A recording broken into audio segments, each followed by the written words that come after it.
dari kelompok 5 Fisika kelas 12 MIPA 2 akan menjelaskan materi tentang sumber energi. Sebelumnya kami akan memperkenalkan diri. Saya Lydia Ardana.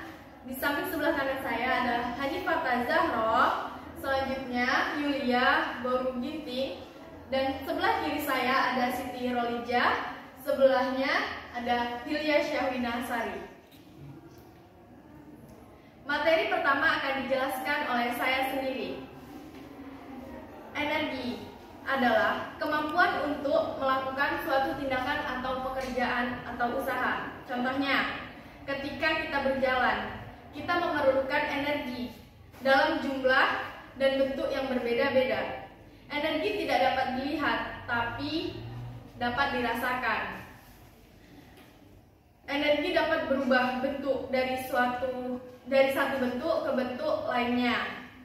Menurut KBBI, energi didefinisikan sebagai daya atau kekuatan yang diperlukan untuk melakukan berbagai proses kegiatan. Sumber energi terbagi menjadi beberapa bagian. Yang pertama, sumber energi terbarukan. Sumber energi terbarukan itu dibagi lagi menjadi beberapa bagian. Yang pertama, energi matahari atau surya. Yang kedua, energi air. Yang ketiga, energi panas bumi. Dan yang keempat, energi angin. Yang kedua, sumber energi tak terbarukan. Sumber energi tak terbarukan itu dibagi menjadi 3. Yang pertama, minyak bumi. Yang kedua, gas alam. Dan yang ketiga, batu bara. Selanjutnya, pembangkit energi listrik. Pembangkit energi listrik terbagi menjadi 4. Yang pertama, pembangkit energi listrik tenaga air atau PLTA. Yang kedua, pembangkit energi listrik tenaga uap atau PLTU. Dan yang ketiga, pembangkit listrik tenaga gas atau PLTG. Dan yang terakhir, pembangkit listrik tenaga panas bumi atau PLTP. Dan yang keempat, itu ada dampak penggunaan energi dan energi alternatif. Energi alternatif itu dibagi menjadi 3. Yang pertama biogas, yang kedua biodiesel, dan yang ketiga adalah bioetanol. Baiklah, materi selanjutnya akan dijelaskan oleh Siti Rolija. Yang pertama kita akan membahas tentang sumber energi terbarukan. Nah, ternyata teman-teman, sumber energi terbarukan ini adalah sumber energi yang akan selalu ada dan akan selalu bisa kita gunakan di kehidupan kita sehari-hari. Untuk mengetahui lebih dalam mengenai sumber energi terbarukan ini, mari kita simak. Yang pertama adalah sumber energi matahari atau surya. Nah, energi surya ini tentunya berasal dari sinar matahari. Dan faktanya sinar matahari ini bisa menghasilkan energi surya atau bisa menghasilkan energi listrik. Selain bisa menghasilkan energi listrik atau arus listrik, ternyata energi matahari ini juga bermanfaat dalam kehidupan tumbuhan, yaitu sebagai pembantu proses fotosintesis tumbuhan tersebut. Nah, karena letak Indonesia yang strategis, yaitu berada di garis khatulistiwa, membuat negara Indonesia beriklim tropis. Dan iklim tropis ini memungkinkan untuk dikembangkannya teknologi energi surya atau teknologi fotovoltaik atau sel surya.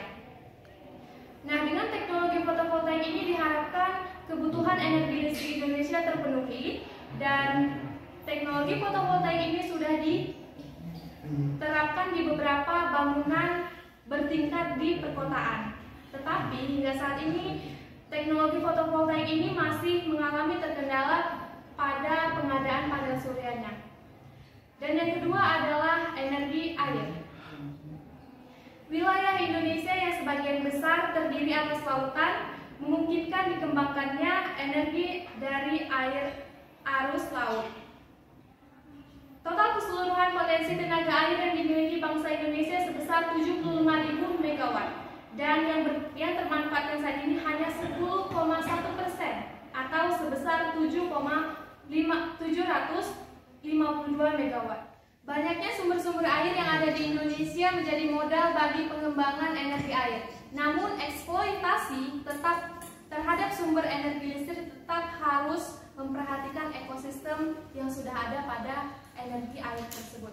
Nah, pemanfaatan energi air ini menerapkan konsep energi potensial gravitasi. Energi mekanik aliran air digunakan untuk menggerakkan turbin atau kincir air sehingga mampu membangkitkan energi listrik. Selanjutnya yaitu yang ketiga adalah energi panas bumi. Energi panas bumi merupakan salah satu kekayaan alam Indonesia yang terbarukan, ramah lingkungan, rendah karbon, dan dapat dimanfaatkan secara berkelanjutan. Energi panas bumi dapat dihasilkan dari panas bumi dan terus dihasilkan melalui peluruhan zat radioaktif mineral yang ada di dalam bumi. Hal ini sangat menguntungkan dibandingkan menggunakan energi lainnya seperti energi air ataupun energi matahari. Nah, hingga saat ini Indonesia menempati posisi ketiga setelah Amerika dan Filipina dalam pemanfaatan energi panas bumi sebagai sumber energi listrik. Dan Indonesia diperkirakan menyimpan hingga 28,9 ribu megawatt listrik dari energi panas bumi. Hal ini menurut data PT Pertamina Geothermal Energy setara dengan 40% dari seluruh potensi panas bumi di dunia. Namun hingga saat ini baru 5% saja yang dimanfaatkan oleh Indonesia. Dan yang terakhir adalah energi angin. Angin merupakan salah satu sumber energi yang tak pernah ada habisnya. Angin sendiri seringkali dimanfaatkan dalam teknologi kincir angin. Angin ini nantinya akan mendorong turbin dari kincir angin yang bisa menghasilkan energi listrik. Pemanfaatan energi angin ini tidak memberikan hasil gas rumah kaca dan juga limbah ataupun racun yang berlebihan. Sehingga energi angin ini adalah energi yang sangat-sangat ramah lingkungan. Itulah pembahasan tentang sumber energi terbarukan. Materi selanjutnya akan saya jelaskan, yaitu tentang sumber energi tak terbarukan. Sebelumnya nama saya adalah Hilya Syawinasari. Langsung saja, sumber energi tak terbarukan merupakan sumber energi yang jumlahnya terbatas dan tidak dapat diperbarui. Sebagian ada yang dapat diperbarui namun memerlukan waktu yang sangat lama. Sumber energi tak terbarukan saat ini masih merupakan sumber energi utama yang banyak digunakan untuk memenuhi kebutuhan kehidupan manusia sehari-harinya. Untuk menjaga ketersediaan ini, sumber energi tak terbarukan, banyak pihak yang memanfaatkan sumber energi alternatif. Salah satu contoh dari sumber energi tak terbarukan adalah sumber energi dari fosil dan mineral alam seperti minyak bumi, batu bara, uranium, minyak mentah, dan lain-lain.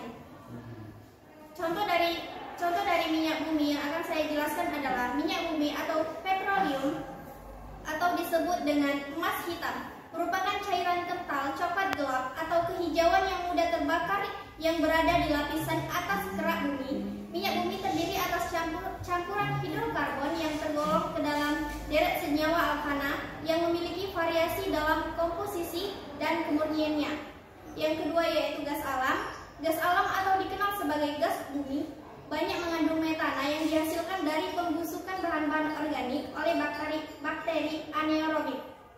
Yang ketiga adalah batu bara. Batu bara tergolong sebagai batuan sedimen yang dapat terbakar dan terbentuk dari endapan organik, misalnya sisa-sisa tumbuhan. Batu bara umumnya terdiri atas oksigen, nitrogen, dan karbon. Faktor yang mempengaruhi pembentukan batu bara yaitu umur, suhu, dan tekanan. Itu saja yang saya jelaskan.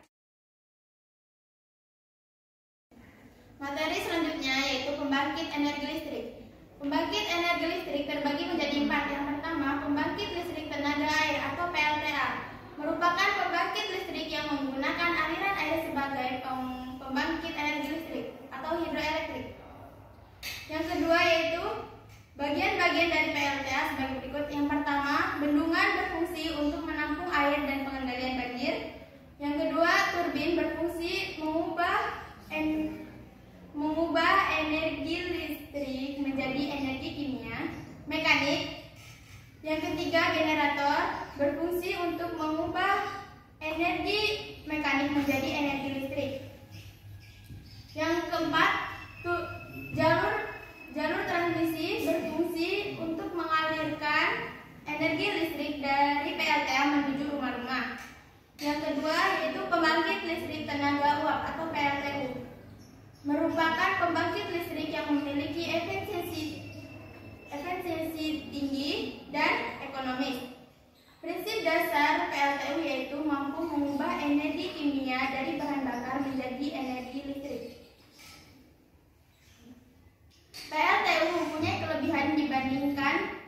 pembangkit jenis lain. Misalnya dapat dioperasikan menggunakan berbagai jenis bahan bakar, dapat dibangun dengan kapasitas yang bervariasi, usia pakai relatif lama, dan sebagainya. Yang ketiga yaitu pembangkit listrik tenaga gas atau PLTG, merupakan pembangkit energi listrik yang menggunakan turbin gas sebagai penggerak generator. Yang keempat, pembangkit listrik tenaga panas bumi atau PLTP, yaitu penggunaan energi panas bumi atau geothermal akan menghasilkan uap panas bertekanan tinggi dan dapat menggerakkan turbin yang terhubung ke generator. Kelebihan dari PLTP yaitu hampir tidak menimbulkan polusi dan emisi gas rumah kaca. Dampak penggunaan energi dan energi alternatif. Yang pertama, dampak penggunaan energi. Penggunaan energi yang tidak benar dapat menimbulkan dampak terhadap lingkungan. Yang pertama, polusi yang ditimbulkan oleh pembakaran bahan bakar fosil. Yang kedua, pembakaran bahan bakar fosil dapat menyebabkan terjadinya pencemaran udara terutama di kota-kota besar. Yang ketiga, bahan bakar fosil melepaskan gas karbon dioksida, CO2, nitrogen oksida NOx, dan sulfur dioksida SO2 yang mampu menimbulkan hujan asam, smog atau kabut asap dan sebagainya. Yang keempat, tercemarnya lautan akibat peristiwa tumpahnya minyak mentah juga perlu diantisipasi. Yang kelima, negara yang telah mengembangkan energi nuklir, masalah utama terhadap lingkungan terletak pada limbah radioaktif, misalnya uranium. Yang kedua, energi alternatif. Yang pertama, biogas. Biogas merupakan teknologi penghasil bahan bakar dengan memanfaatkan limbah pertanian, limbah peternakan, dan limbah manusia. Yang kedua, biodiesel. Biodiesel merupakan bahan bakar alternatif yang berasal dari minyak nabati sehingga ramah lingkungan dan tidak beracun. Yang ketiga, bioetanol. Bioetanol merupakan bahan bakar alternatif yang berasal dari tumbuhan, misalnya seperti singkong, sagu, tebu, ubi jalar, dan jagung. Proses pembuatan dan hasil buangan dari bioetanol tergolong ramah lingkungan. Itulah penjelasan dari kelompok kami. Apakah ada yang ingin bertanya?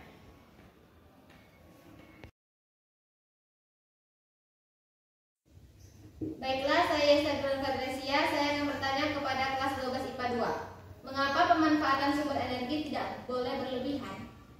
Kami akan menjawab pertanyaan dari kelas 12 IPA 1. Saya akan menjawab pertanyaan dari Yesa. Pertanyaannya, mengapa pemanfaatan sumber energi tidak boleh berlebihan? Sumber energi tidak boleh berlebihan, terutama untuk sumber energi yang bisa diperbarui. Hal itu dikarenakan akan cepat habis dan kita harus bisa memakainya dengan bijaksana dan berhemat. Sumber energi yang dapat diperbarui itu contohnya adalah sinar matahari, energi air terjun, energi gelombang laut. Sumber energi yang tidak dapat diperbarui contohnya adalah minyak bumi dan batu bara. Terima kasih. Saya Fitri Anggreni akan bertanya kepada kelas 12 MIPA 2. Energi terbarukan merupakan energi yang tidak pernah habis dibandingkan dengan energi fosil. Mengapa hal tersebut bisa terjadi? Baiklah, saya akan menjawab pertanyaan dari Fitri Anggreni. Energi terbarukan merupakan energi yang tidak pernah habis dibandingkan dengan energi fosil. Mengapa hal tersebut bisa terjadi? Karena energi terbarukan merupakan sumber energi alam yang digunakan secara bebas, bisa diperbarui terus-menerus dan tidak terbatas. Sedangkan energi fosil bisa habis digunakan karena fosil berasal dari sisa-sisa hewan dan tumbuhan yang sudah mati jutaan tahun lalu. Saya Tika Murni Laia dari kelas 12 MIPA 1. Saya akan bertanya ke kelompok 5 dari kelas 12 MIPA 2. Apa yang dimaksud dengan sumber energi tak terbarukan dan sebutkan contohnya? Baiklah, saya akan menjawab pertanyaan dari Etika Murni. Pertanyaannya adalah apa yang dimaksud dengan sumber energi tak terbarukan, sebutkan contohnya. Jawabannya adalah sumber energi dari sumber daya alam yang tidak dapat diperbarui. Artinya ketersediaannya di alam ini terbatas karena proses pembentukannya yang memerlukan waktu yang sangat lama. Contohnya yaitu minyak bumi, gas alam, dan batu bara. Saya Rizky Rahami dari 12 MIPA 1 ingin bertanya kepada kelas MIPA 2. PLTU merupakan pembangkit listrik yang memiliki efisiensi tinggi dan ekonomis. Di daerah manakah kita dapat menjumpai PLTU itu dan mengapa PLTU memiliki nilai ekonomis? Saya akan menjawab pertanyaan dari Rizky. PLTU berasal dari Sumatera Barat. Memiliki nilai ekonomis dikarenakan berada di salah satu tempat penghasil batu bara. Saya Angga Tirta dari kelas 12 MIPA 1 akan bertanya kepada 12 MIPA 2. Apa yang akan terjadi jika sumber energi tak terbarukan habis? Saya akan menjawab pertanyaan dari kelas 12 MIPA 1 yaitu Angga. Energi tak terbarukan merupakan energi yang memerlukan waktu pembentukan sampai jutaan tahun. Misalnya energi fosil yang meliputi minyak bumi, batu bara, dan gas alam. Bagaimana jika habis? Maka kita sudah mendapatkan para penelitian-penelitian ilmuwan yang sudah mendapatkan alternatifnya, yaitu yang ramah lingkungan, misalnya ada biogas, biodiesel, dan bioetanol. Baiklah, sekian dari presentasi kami. Kurangnya kami mohon maaf. Wabillahi taufik wal hidayah. Wassalamualaikum warahmatullahi